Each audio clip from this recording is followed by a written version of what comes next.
Gokho loGobile seluka sempondo. Mavuma ndoda avumezwe nesandla sokuletha izulu nomhlaba. Noma ungakhuluma ngasandla sathinta siyabusisa. Ngiyena udokotela umshiya wabashaya inkunzi abekhuza uhlabe ngakahle behleba ngophundu phansi kuyena udwa hambele umnyama nhlangohlango ukuthi ukhayela icala umhlanga libe liqedele. Phezulu ayiqamsile. Bathi bayihlukumeza kanti bayihlukumeza. Sibopha zendoda ziphila yazigcina futhi. Mkhulu wami, professor, wena wangibeka isandla kwaphakama izinto mina engazazi empilweni yami. Kodwa namhlanje ngiyasibona. Ngiyakubingelela ngehla yawo. Bayede. Nithi la kwaXhosa Sithi camako. Ngihleli nomkhulu wami na, uprofessor wami umuntu wangipheka nasezingeni. Umuntu wangenza umuntu ebantwini. Umuntu owavusa into engabonakala kodwa yabonakala. Umuntu owahlamba ingane engazi ukuthi iyawuzihambe kodwa kanti lengane iyakwazi uhamba ngenye ilanga. Professor wami useButterworth. Lela ngithi ke leli. Okay. Yeah, lela ngithi ke leli. KusemaXhoseni apha siphethe amabhaca.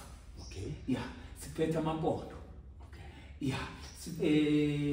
Ngithi ke mina impande angifihlisi weprofessor. Okay. Ngayithatha ekudini. Okay. Kodwa namhlanje siko lamabhaca.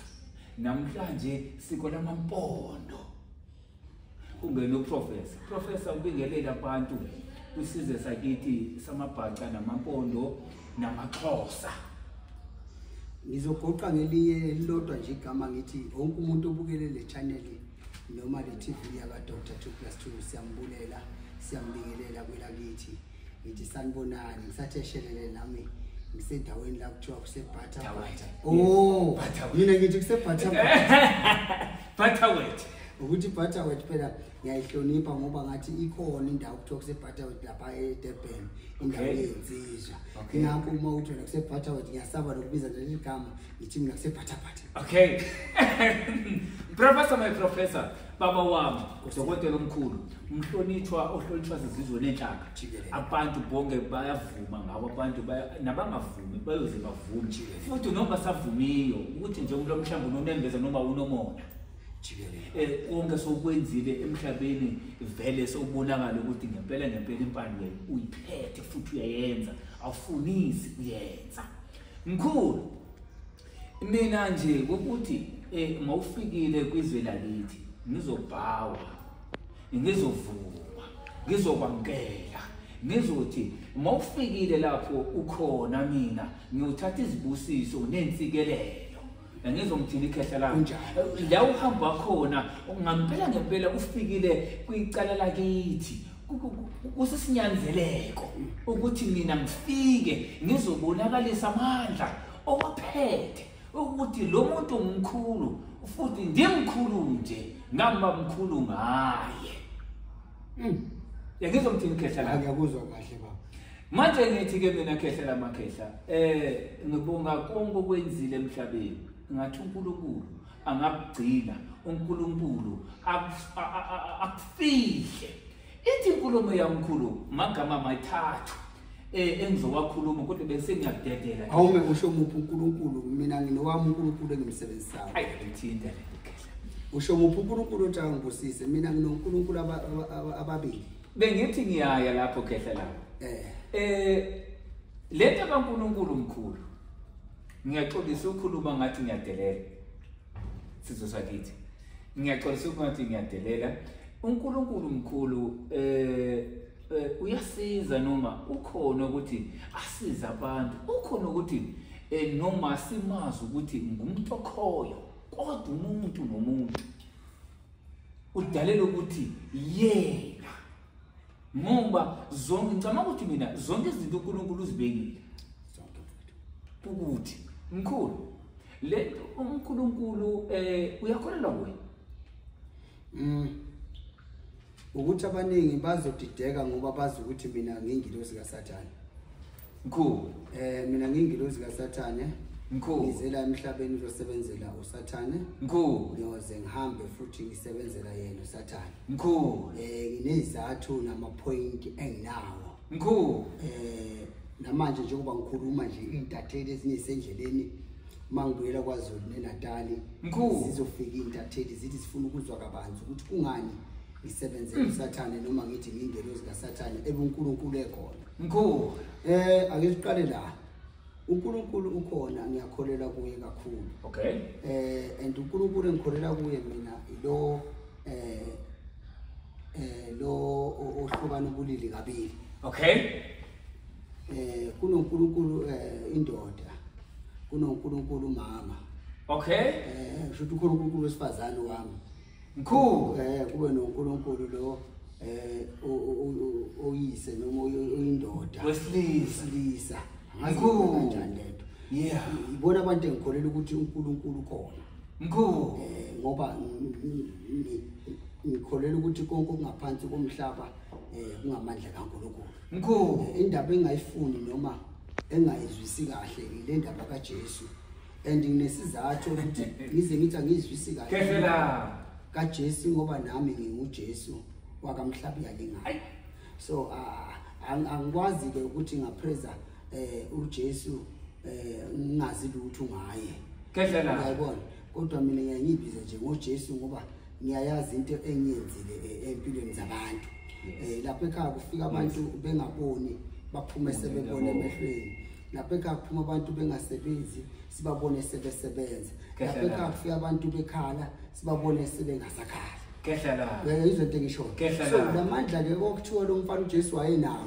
Ilamandla nami engigqilaza ngawo manje. Mkhulu. Uyayibona leyo. Manje ke angeke ngivume mina ukuthi uJesu ukhona noma akekho kodwa engikwazi ukuthi uNkulunkulu ukhona. Nakhona ke wami uNkulunkulu uhlukane kabili. Wesilisa kunowesifazane. Lezo le ndaba. So ke mina ke bese ngibuya ngithi ngingilozi kaSathane ngoba ngisebenza ngabantu mina mfowethu. Njengoba ngisebenza ngabantu ngithatha yonke into umuntu ayifunayo kimi bese ngimenzela yona ngesikhathi asifunayo. Yes. Kefela makhehle. Nami uyangimangaza ngoba vele amandla awalingani. Iqinisa lesikhuphe libhali. Amandla awalingani. Mkhulu, uthinta lento kaNkulunkulu wesifazane nowesilisa. Kanti senza njani lo mkhulu? uNkulunkulu wesifazane mkhulu nowesilisa ungasilandela. Ake ngene kakhulu lapho ngoba kuba ngathi ngidukisizwe. Kanti angifuni ukudukisizwe kube ngathi ngazi kakhulu kanti angazi kakhulu. Kodwa engikushoyo mkhulu owesifazane inkinga ibika kowesifazane. Owesilisa inkinga ibika kowesilisa. Mkhulu. Uyangizwa? Yingakho ke nobulili la emhlabeni kuhamba ngabili. Angithi kunalento encwadi enikholela kuyo leka Adam noEva. Uyayibona ukuthi kanjani? Mkhulu. Kukhona uAdam kukhona uEva. Yes. Ihamba kanjalo. Nala emhlabeni izinto zihamba ngabili. Kukhona isono, noma kukhona ukona, kukhona ukwenza kahle. Mkhulu. Angithokoza kanjani lezi. Mkhulu. Phela izinto uyinanga ayishiyani. Mkhulu asingajuli. Sisebhathawet. Edutshwa. Okay. Yeah, edutshwa ngesixhosa. Mkhulu mina bezobingelela wena. Kodwa wathinta lento kaNkulunkulu. Mawuyithintile lento yangena egazini lami ngayizwe ukuthi ngempela kodwa uthi umkhulu akazongena kaphansi. Ngiyakuhlonipha mkhulu wami ngithi mina enkosi ngoba khona kwakho eBhathawet. Ngisithi abantu baseBhathawet babusisekile mkhulu ngokunyathela kwakho eBhathawet. Yes ongaza kazi. Ngiphatheke kahle mfowethu uphatheke kahle eBhathabhatha. Ngithe ngizothi iBhathabhatha lezakho. Ngiphatheke kahle eBhathabhatha. Bangiphathe kahle abantu bakhona ngiyabonga kakhulu. Ngiyabulela. Tata. Yeah. Hayi ke ngithi makho. Masokujabule wena kujabule mina. Bayethe. Anivali. Bengithi ngiyabulela kubantu baseBhathawet. Mkhulu. Yeah. Mkhulu. Umkhulu udokotela umshayi wabashayi bayamazi bonke abantu ichannel seyikhulile nomuntu sekhulile kodwa ekhuliswa ngumuntu ahlele naye namhlanje sibingelelana futhi sizwana. Ubaba wami lo uyangizala lo baba futhi wangibeka izibusiso la lenkayi wena uyazi kodwa mina ngiyayazi. Masuthethe isixhosa uthi lenkayi. Ukugunda. Oh. Lokugunda is not a fashion. hayi kasizokhuluma imfihlo uthini manje Mshayi yabona Mshayi mkhulu sibonge kakhulu kubantu abakholelwa ukuthi abelaphi basasekhona yes abantu abahlale njalo esintwini yes siyasebenza into enkinga ngesintu ungayijahile mkhulu uyangizwa mkhulu abaqhubeke njalo abantu beze kuwe Mshayi ngakugcoba ngakubeka phambi kwesizwe ngathi East London yonke mkhulu ayikwazi ukuthi ukhona unyana ka2+2 angazi noma ngithetha kahle uthetha kahle ngqo ngiyathetha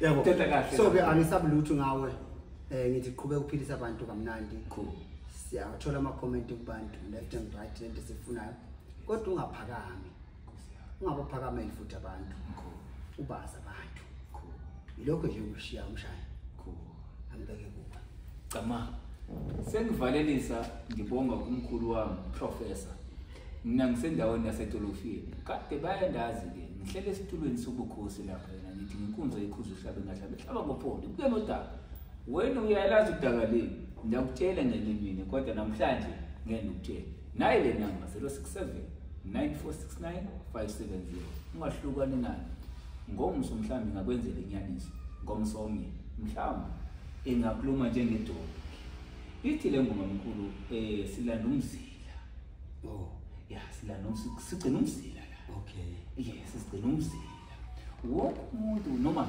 iqhude lenkulu ngezomthini ke ivikela abantu ngezomthini kunjalo nasempilweni ungayiphosi itaba ayiphosi itaba empilweni mayiphoswe nguwe ubani uzoyithatha ubani uzoyihlaba professor siyabonga